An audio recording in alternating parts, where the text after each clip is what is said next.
We're on to a final stretch of the summer anime season. Just a handful of more shows after review, and let you know what I think. Have I saved the best for last, or have I just delayed the inevitable? This is the final 2017 summer anime preview, from a different perspective.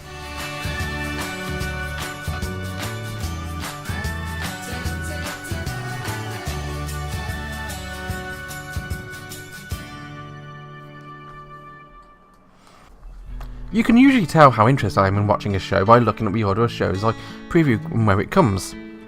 Shows that are previewed soon after they air are shows I tend to want to watch or find interesting.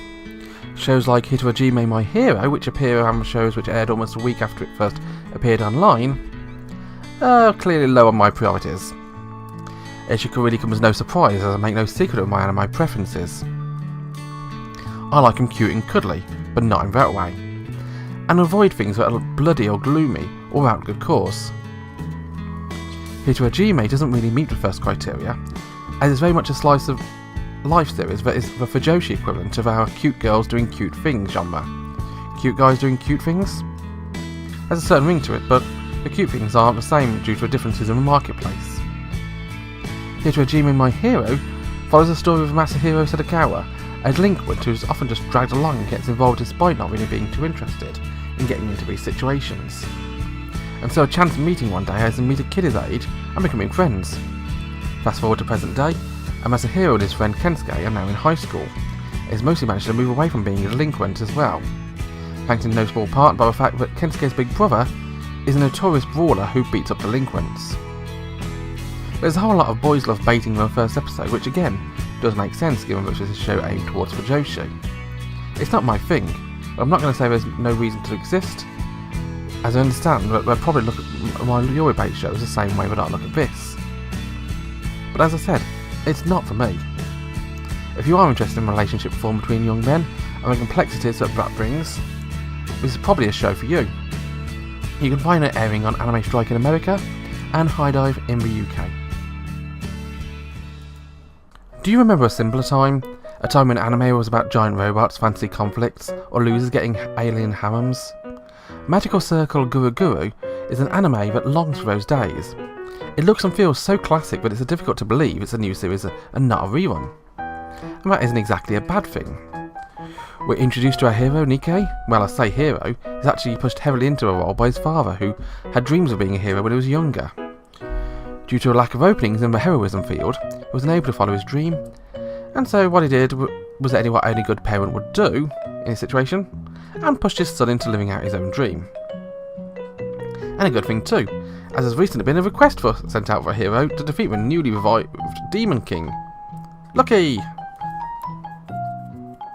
And so Nikkei is sent out in the world to fight evil, but thankfully, he's not sent alone. He's literally fired into the life of magic user Kukuri, who's a user of Guru Guru magic, thus the name of the show. Kukuri is not good at remembering the runes she used in casting her spells, but she really is a powerful magic user. Nikkei and Kukuri are selected from a huge number of heroes to go fight the big bad. Watching Guru Guru really made me nostalgic for old classic shows like Dragon Hearth, as it really has the same sort of feel to it. It's light comedy with likeable but silly characters.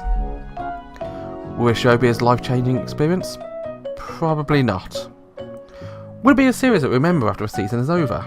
Again, debatable. If you want to remember a show by now, you can find it over on Crunchyroll. Boobs! That's probably the first thing most people will notice when they see artwork advertising a new series from NAS. But that isn't particularly an uncommon thing when looking at the new anime series. My First Girlfriend is a Gal is a show about boobs. Well, most about the girl those breasts are attached to, but that's about it, and her new boyfriend. It's definitely not a show to hide its assets. It's not only the lead girl who has a bountiful bosom. Some of the support characters are also subscribers to a Wonderbra newsletter. If all of this chesty conversation is getting annoying, I'll move on. Our main guy this time out is Junichi Hashiba, a virgin loser, and the lead to almost every harem anime ever to study our screens. To be fair to him, he actually would be a decent lead guy if it wasn't for his classmates who seem obsessed to bring him down to their level, and sadly, they succeed. He goes from being a boring normal guy to a boring pervert loser by the end of the first episode. And this brings us to a female lead, Yukana Yame. She's a gyaru or gal, as a kind of title kind of shows us. And frankly, she's what we've come to expect of this archetype. She's loud and outspoken, but is overall a nice girl, wrapped up in so much fashion jewellery and low-cut shirts. She becomes a target of forced confession by Junichi. He doesn't really want to confess, but since the loser trio already sent him a letter, he thought he could just give it a shot. And surprisingly, she actually gives him a chance. He completely blows it and comes across as a perverted loser he actually is, spending half a confession staring at her panties, or even half grovelling, but surprisingly, she doesn't seem completely grossed up by the idea. We're also shown two other lead girls in Junichi's life. There's a short and big-breasted childhood friend Nene, who appears to look out for him, and she may have feelings for him. There's also Yui, the prim and proper girl in this class, who's the only smaller chest character in the series. She's not flat by any stretch of imagination, but when put next to Nene and Yukana, anyone's going to look smaller comparatively. Overall, My First Girlfriend is a Gal is a most forgettable fanservice comedy that looks like it could have legs. There are double D-sized pitfalls that you could pratfall into, but you can check it out over at Crunchyroll. Starting at a new school is a scary part of life, something that almost every anime tries to tell us. It shouldn't be too surprising. I imagine a whole lot of anime writers had troubled times when growing up, so we get a lot of stories about either the troubles of being an outcast of school, or the wish fulfillment anime in getting the perfect start. Classroom of Elite is a show about a troubled start to high school, but with a twist. It's not so much classmates that cause the problems, but rather the system. Everything starts out sounding so nice. At the Koko Isakikase Senior High School, their students are allowed every possible freedom. They can study as much as they want, wear whatever they want, and buy whatever they want. They're even given an allowance. They're paid to study. It's not any small kind of payment either. They're paid 100,000 points, where 1 point kind of equals a yen per month. That's more than a lot of animators who create shows like this get paid. Of course, the class goes wild. They start spending like it's out of fashion, putting silly things like studying on the back burner until later. Well, most students do. Our lead guy's different. Kyutaka is an outcast. He's not one for blending into a group, and so he just gets on and does what he wants. He's not a particularly good student, nor is he a complete idiot. He's also joined by the angry loner girl, Suzune Hotika. She's one of those girls you only really see in an anime, the beautiful but quiet girl, who people are scared to approach. But for Suzune, it's with reason, which is not exactly friendly. There's also a popular girl, you know, that one.